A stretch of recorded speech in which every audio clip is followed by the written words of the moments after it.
My question to you today is, do you have 7.5 minutes?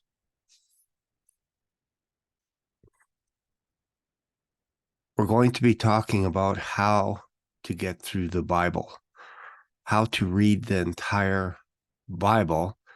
And again, my question to you is, do you have 7.5 minutes? If you're interested in this kind of thing, then feel free to subscribe to this channel. Feel free to leave a comment and let me know where you're watching from. So why do I say 7.5 minutes? Because this morning I had a devotion and I read from the Everyday Bible, November 8th. It's just 3.5 pages, and it took me 7.5 minutes. If you spend 7.5 minutes every single day, you will get through the entire Bible in 1 year. So my question to you is, do you have 7.5 minutes to get through the entire Bible in 1 year? I just took my time and read it. Yesterday, I did a devotion for November 7th, and it took 20 minutes. And that was because I talked as well. So again, my question to you, if you're not comfortable with the idea that you think it's impossible, 7.5 minutes, spend 20 minutes. But I think most of us can find 7.5 minutes in a day. So I can't tell you how many people I've talked to that will spend 15 or 20 minutes talking about the war with Israel against Hamas. They will talk at least 20 minutes. Again, my question is, if you're willing to invest hours, I'm telling you, hours on YouTube, watching horrible images of war, watching debates on who's right and who's wrong in this war, watching marches, watching people like Ben Shapiro, watching Tucker Carlson, watching CNN, watching Fox News. If you can spend hours doing that, surely to God, you can spend 7.5 minutes in His Word. If you don't spend 7.5 minutes a day in His Word and you spend more time on the news, I question your salvation. I do. I'm just calling you out. I'm calling you people out there that have no problem going out for coffee and talking about the war, talking about Ezekiel war, talking about Psalm 83 war, talking about this is the end, this is World War III, but you don't pick up the Bible to read it. There's a problem. Houston, we have a huge problem on our hands. If you can't pick up a Bible and instead you're going to spend 10 or 15 minutes writing a comment as to why the King James Bible is the worst version on the planet, and you're going to say to people like myself that you idolize the King James Bible, and you're going to spend time criticizing people that go through the Bible, and you yourself don't pick up the Bible to read it, I question your salvation. I really do. I really question it. You're either not saved or there's a problem in your life where you're drifting away from the Lord and you don't know it. Instead, what you do is you tell yourself, I'm going to spend the entire weekend reading the Bible, but I can't do it during the day because I'm busy with work. I can't do it during the week. When in reality,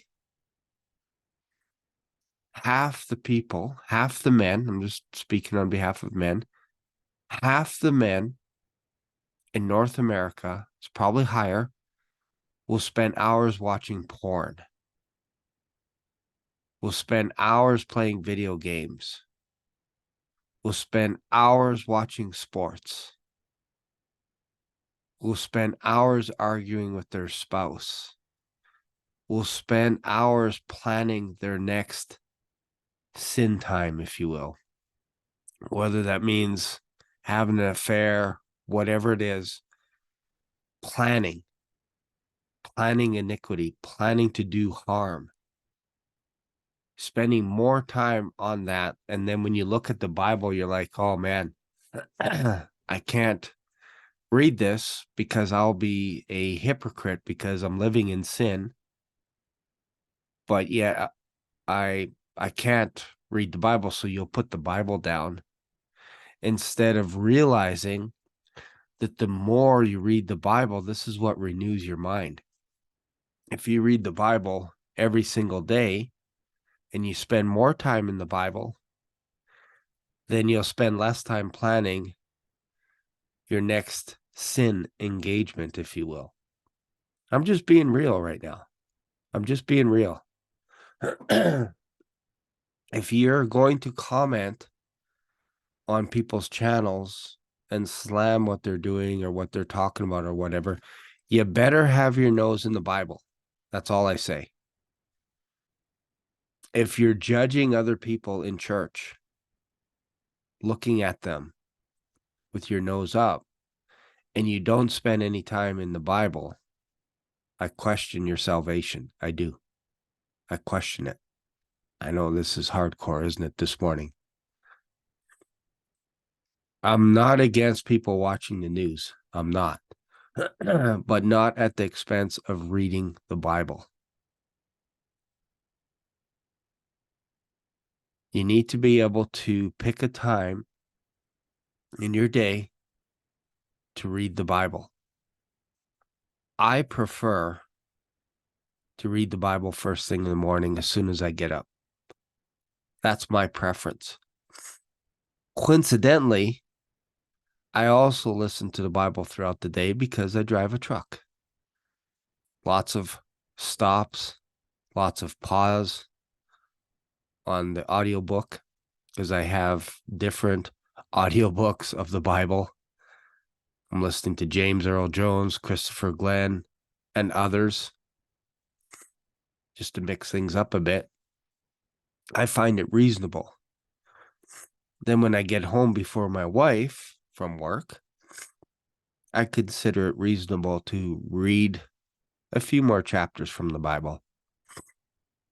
And then after supper, I find it reasonable to read a little bit more. Why? Because we are one step away from eternity and we don't even know it. We are not promised tomorrow. Today is all we have. Wouldn't you like to be known for reading the Bible and then the next day you're in heaven? What do you think our Heavenly Father will say to us? If you're spending time in His Word trying to get to know Him, you will automatically start edifying other people. You can't have one without the other. The more time you spend reading the Bible, the more time you'll spend edifying each other, encouraging each other. You can't have one without the other. If you don't read the Bible, you're not going to encourage people. You're going to be discouraged because you're going to look in the mirror and you're going to discourage yourself. And then when you go out into the workforce, you're going to be discouraging to other people. You're going to miss deadlines, all kinds of stuff. This isn't superstition. This is just, it starts at home. If you're not taking care of yourself at home, when you leave the house, what makes you think anyone else is going to care about you during the week? And then we show up.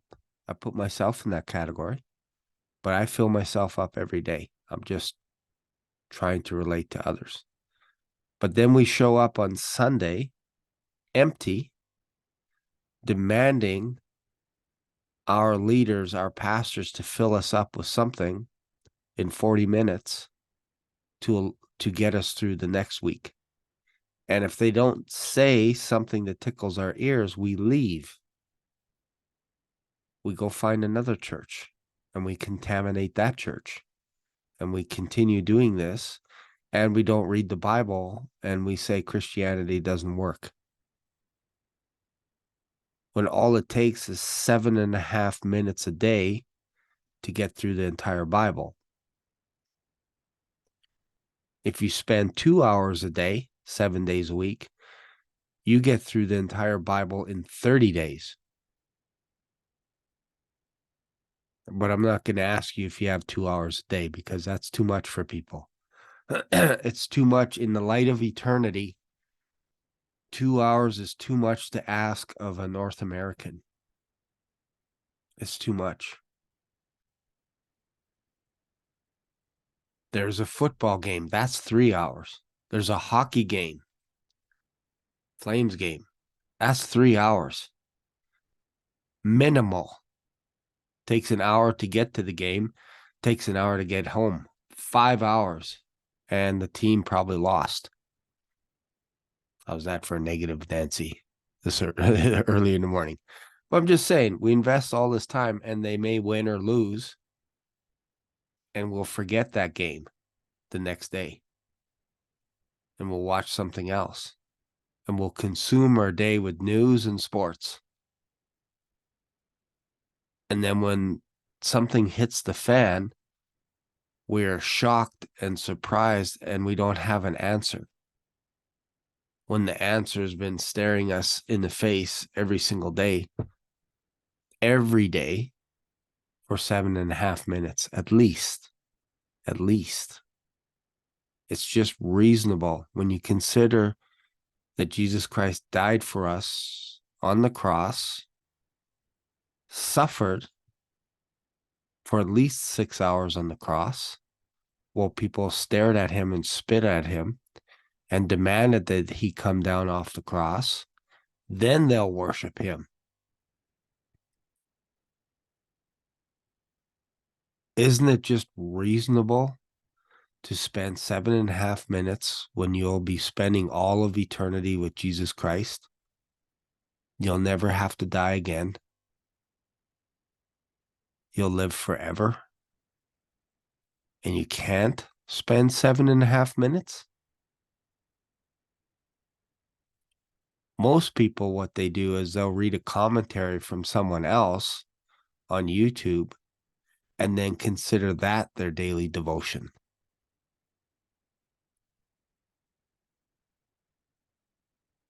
Hopefully this is a little bit of a wake-up call, because we're being slapped around left, right, and center. I'm talking about Christians. Why? Because we don't know the word. And we're going to get slapped silly sooner than later, unless you know the word of God inside and out. And people will see it. When you read every single day, you don't have to say anything. You don't have to preach to anyone. Nothing. If you fill yourself up with the Bible, it will naturally pour through your skin. It'll ooze out of you. There's no choice. People just see it. They'll see it in your conversation. When they're swearing, you're not swearing. You could say that's religious, but it's inevitable. This is what happens the more you spend time in the Word, the less time you'll have to cause mischief. And eventually, you'll get to a point where you're developing better habits and you'll be spending less time in mischief, causing trouble. Why? Because you're spending more time in the Word. It's just inevitable. The two worlds won't mix. They won't. What usually happens if you ignore this, you pay attention to something else. And that something else usually leads to death. The more time you spend in here, the more it leads to life, and life abundantly. That's all for today. I know it's a little bit of a heavy video, right? But I think every once in a while, sometimes people need a little bit of a wake-up call. That's why I'm here, is to wake people up. Spend more time in the Bible. I'm telling you, it will be worth it. Thanks for watching, and I hope you take this to heart. I hope starting even today, after you're done watching this video, you'll crack open a Bible, a physical Bible, and you'll just spend 10 minutes before you take off. If you got something out of this, feel free to subscribe to this channel. Feel free to let me know where you're watching this video from. And we'll see you in another video. Bye for now.